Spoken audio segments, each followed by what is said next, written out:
हमारी फिल्म जो है इमरजेंसी 17 जनवरी को आ रही है। ये वही इमरजेंसी है जिसकी हर जगह चर्चे होते हैं, चाहे पार्लियामेंट हो, चाहे न्यूज़ चैनल्स हो, चाहे पक्ष हो, चाहे विपक्ष हो। आपने देखा होगा कि मिसेस गांधी पर आज तक कोई फिल्म नहीं बना पाया। एक फिल्म बनी थी किस्सा कुर्सी का, जिसका किस्से आज भी चलते हैं। आखिर में उन लोगों आत्महत्या डायरेक्टर को करनी पड़ गई थी। कई चीज़ों का सामना करना पड़ा, फिर संघर्ष चाहे स्टूडियोज़ को लेकर हुआ हो या फंड्स को लेकर रहा हो। इमरजेंसी लगाई क्यों थी उन्होंने, तो वो क्या केस था, क्या हुआ था, ये सब फिल्म अब आपको देखनी चाहिए। This will be one of the finest films made on any political subject. आज आप इंदिरा गांधी को देखते हैं पर्दे पर, मतलब शी एज इंदिरा गांधी, वो हमें लगता है अरे ये तो कर दिया, but it's not that easy. मेरे लिए बहुत ज़रूरी था कि अगर अनुपम जी फिल्म नहीं करते तो मैं शायद फिल्म ही नहीं बनाती। जॉर्ज फर्नांडिस एंड ऑल की तो हड्डियाँ भी तोड़ दी थी, तो और उन्होंने सारी उम्र वो सहा है फिर जो उनकी हालत। और जयप्रकाश नारायण की भी अगर असमय मृत्यु हुई तो वो भी जेल में अत्यधिक टॉर्चर होने से हुई थी। बहुत संघर्ष रहा। जैसा आपने देखा होगा कि मिसेस गांधी पर आज तक कोई फिल्म नहीं बना पाया। एक इंस्पायर्ड बोलना, नाम कुछ रख देना या इस तरह से तो बने हैं कुछ कुछ किस्सों पर, लेकिन एक इंटायरिटी पे अगर आप देखें तो कोई मिसेस गांधी पे फिल्म नहीं बना पाया। एक फिल्म बनी थी किस्सा कुर्सी का, जिसका किस्से आज भी चलते हैं। आखिर में उन लोगों आत्महत्या डायरेक्टर को करनी पड़ गई थी। इस तरह का जो है वो माहौल उनके लिए कर दिया गया था। तो आज के दौर में भी एक तो सबसे पहले तो हिम्मत ही हमें तब आई क्योंकि अब जो है इस दौर में freedom of expression is there. और चाहे ठीक है, हमें ये फिल्म न जाने कितने समूहों को दिखानी पड़ी। ये फिल्म की हर चीज़, चाहे वो अगर आप देखें डॉक्यूमेंटेड हिस्ट्रीज़ हो, प्रमाण देना हो, कहाँ से है क्या सोर्स देना हो, वो हमने एक एक चीज़ पे हमारी फिल्म की स्क्रूटनी हुई है, एक एक चीज़ पे। उसको पार करते हुए, उसको लांघते हुए आज हम यहाँ पर आए हैं।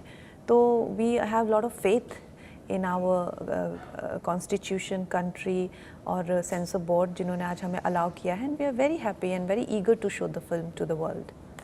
कान्हा जी, जब आप एज ए डायरेक्टर इस फिल्म को कर रहे हो, एज ए प्रोड्यूसर भी कर रहे हो, बहुत सारा पैसा लगता है। कोई फिल्म बनाना कोई खाने का काम तो है नहीं, ऐसा नहीं। और आपको ये सब अंदाज़ा था कि इस तरह की तकलीफ़ें हमको फेस करनी पड़ेगी या नहीं? मुझे इस बात का अंदाज़ा बिल्कुल नहीं था कि मुझे इमरजेंसी बनाते वक्त इतनी ज़्यादा, क्योंकि मेरी फिल्म्स जो हैं अगर आप देखें इससे पहले उसी बजट में मैंने बनाई है। एक बड़ी कंफर्टेबली जो है वो मेरी फिल्म उस बजट में बन जाती थी। और हमेशा मेरे प्रोड्यूसर्स रिलेटिवली न्यू हुए हैं। ऐसा तो नहीं कि मैंने कभी किसी स्टूडियो के साथ काम किया हो या तो मुझे लगा मैं कर लूँगी, थोड़ी मुशक्क़त होगी लेकिन बन जाएगी। लेकिन कई चीज़ों का सामना करना पड़ा, फिर संघर्ष चाहे स्टूडियोज़ को लेकर हुआ हो या फंड्स को लेकर रहा हो, तो इस तरह के कई। और सबसे बड़ी बात कि ये चीज़ को लेकर सबको हमेशा से कॉन्फिडेंस नहीं था कि ये फिल्म बना तो दें लेकिन क्या कभी रिलीज़ हो पाएगी क्या नहीं। और ये भी था कि अब 24 इलेक्शंस तक ये बना पाएगी कि नहीं, फिर इलेक्शन के बाद क्या होता है क्या नहीं। तो ये इस करके ना ज़्यादा मुझे दिक्कतें आई। जो विरोधी स्वर उठते हैं उनका एक्सप्लेनेशन, अब तो सरकार भी ऐसा नहीं कि सरकार के विरोध से कोई फिल्म बना रहे हो या सरकार के पक्ष में कोई फिल्म बना रहे हो, आपका कोई एजेंडा ऐसा नहीं है। आप तो एक रियल कहानी दिखा रहे हो।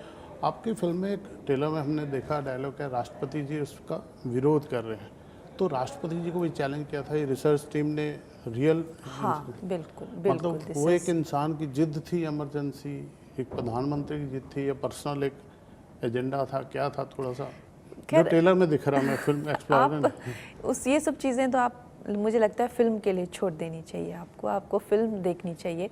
तभी इंटायरिटी में अब बोलने का मतलब है नहीं। मैंने एक्चुअली ये फिल्म इसलिए बनाई है क्योंकि बहुत ज़्यादा इस बात को लेकर चर्चाएं होती हैं, हमारे पार्लियामेंट में भी होती है, बाकी सोशल मीडिया पे भी होती है कि वाकई में हुआ क्या था। और बहुत सारी चीज़ें जो है वो बोलने भी नहीं दी जाती हैं कि एक्चुअली में माजरा क्या है। उस पर भी बहुत कि इमरजेंसी लगाई क्यों थी उन्होंने, तो वो क्या केस था, क्या हुआ था, ये सब फिल्म अब आपको देखनी चाहिए।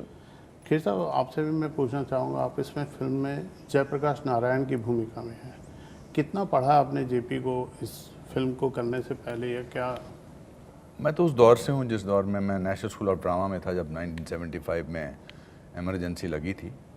बाकी मुझे खुद ज़्यादा रिसर्च करने की ज़रूरत नहीं पड़ी, क्योंकि कंगना ने सब कुछ करके आई थी, सबका होमवर्क खुद ही करके आई थी। अभी आप इससे पहले हम इमरजेंसी के बारे में बात कर रहे थे। आई थिंक अब टाइम आ गया है इस फिल्म की सिनेमैटिक ब्रिलियंस के बारे में बात करना चाहिए। हर फिल्म जो फिल्म मेकर बनाता है वो ऑब्वियसली रिसर्च करते हैं। This will be one of the finest films made on any political subject cinematically. जब हम JFK की बात करते हैं जिस इंटरनेशनल सिनेमा में, अब इस फिल्म को हमको कंट्रोवर्सी से कि कैसे बनी, क्या हुआ, अब हम इसको इससे ऊपर वाले प्लेटफॉर्म पे ले जाना चाहिए कि now watch the film how a girl in this case from, ये इतना एफर्टलेस काम करती हैं कि इसके पीछे कितनी मेहनत करती हैं उसका अंदाज़ा नहीं करवाती हैं। इट इज़, आज आप इंदिरा गांधी को देखते हैं पर्दे पर, मतलब शी एज इंदिरा गांधी, वो हमें लगता है अरे ये तो कर दिया, but it's not that easy. इसमें इंटरनल अप्रोच जो की है, एक्सटर्नल अप्रोच जो की है, पूरी फिल्म को डायरेक्ट करना, एक्ट करना, I think she is one of the finest directors that I have worked with. Thank you so much. He's been so kind always, and I must say that मेरी तो film के ये hero हैं। अगर आप देखें तो, अगर मैं एंटी हीरो हूँ तो ये हीरो हैं।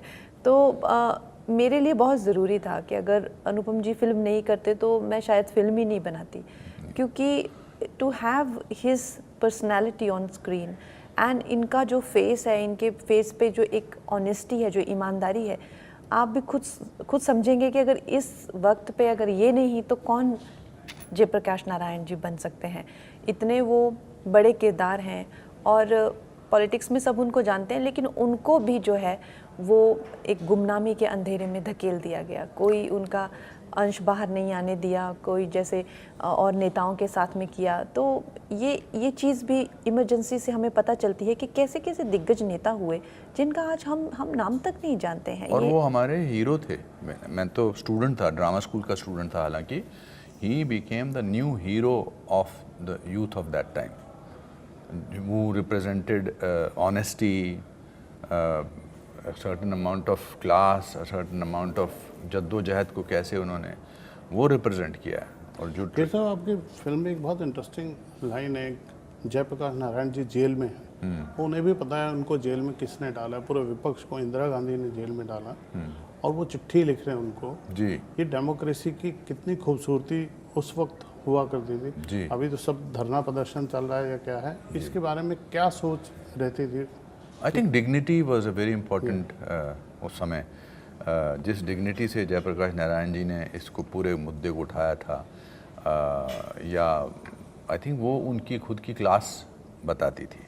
और आपको पता है, ये वाकई में ये हमारे पास डॉक्यूमेंटेड लेटर है जयप्रकाश नारायण का, हमारे पास क्या, आपको अवेलेबल मिल जाएगा। उन्होंने इतना खूबसूरत लेटर प्रधानमंत्री जी को लिखा था। हम तो खैर वो इतने 8-9 पन्ने का नहीं बता सकते हैं। उन्होंने 8-9 पन्ने, उस टाइम पे वो बहुत लिखते थे ना, लेटर्स बहुत एक दूसरे को लिखते थे, लेकिन वो 8-9 पन्ने का लेटर पढ़ेंगे आप तो आपको इतनी हैरानी होगी कि इतने गंभीर जो स्थिति है, जो कि इनका ऐसा रिमांड हो रहा था उस टाइम पे। आप सोच सकते हैं कि जॉर्ज फर्नांडिस एंड ऑल की तो हड्डियां भी तोड़ दी थी, तो और उन्होंने सारी उम्र वो सहा है फिर जो उनकी हालत। और जयप्रकाश नारायण की भी अगर असमय मृत्यु हुई तो वो भी जेल में अत्यधिक टॉर्चर होने से हुई थी। तो उस वक्त पे इतना उनमें एक, आप समझिए कितना एक प्रधानमंत्री को लेकर और कॉन्स्टिट्यूशन को लेकर उनकी एक वो आप भावना समझिए। उन्होंने कितना सुंदर लेटर उनको लिखा है। शायद उन शब्दों को हम पूरा अगर आप तो आपकी आंखों में भी आंसू आ जाएगा कि उनको इतने अच्छे से समझा रहे हैं हर चीज़, और कहीं भी कोई भी कड़वाहट फिर भी नहीं आपको। तो इस तरह के वो महान व्यक्तित्व थे। आपकी लुक्स की भी बहुत तारीफ हो रही है, इतना अच्छा मेकअप, इतना अच्छा, आपने आवाज़ पे भी बहुत काम किया है। किसको इसका श्रेय देना चाहेंगे? क्या हमारे जो प्रोस्थेटिक आर्टिस्ट हैं डेविड, वो he is the right now the best in the world. उन्होंने डार्केस्ट आवर में उनको ऑस्कर अवार्ड्स मिला, गैरी ओल्डमैन की ट्रांसफॉर्मेशन जो चर्चिल में की। तो हमारी छोटा सा देश है, हमारे छोटे छोटे बजट होते हैं, इतनी बड़े लेवल पे हम लोग फिल्में बनाए नहीं सकते हैं, और ख़ासकर नए डायरेक्टर्स के लिए और भी मुश्किल होता है। और फिर पॉलिटिकल ड्रामा हो या एक, जैसे मैंने कहा, एक बूढ़ी औरत की कहानी, तो उसके लिए फिर और कम।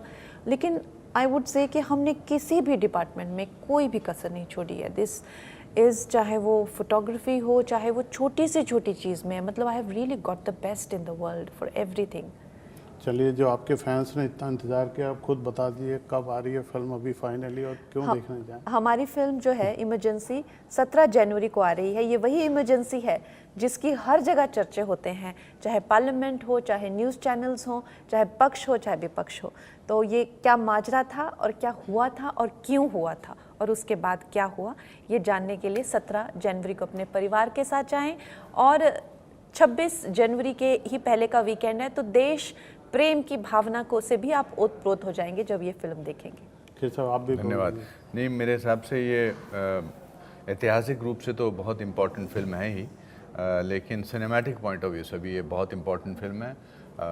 इन्होंने इससे पहले जितनी भी फिल्में की हैं, इनका काम हमेशा अच्छा रहा है। इस फिल्म में इन्होंने डायरेक्टर, एक्टर, हमसे भी जो काम निकलवाया है, और जो कलाकार इस समय यहाँ नहीं हैं, उनकी तरफ से भी बोलना चाहूँगा कि this is one of the finest films you will see this year. और इसकी शुरुआत आप 17 जनवरी से करिए। एमरजेंसी थिएटर्स में देश विदेश में ये फिल्म रिलीज़ हो रही है, ज़रूर देखिए। चलिए, और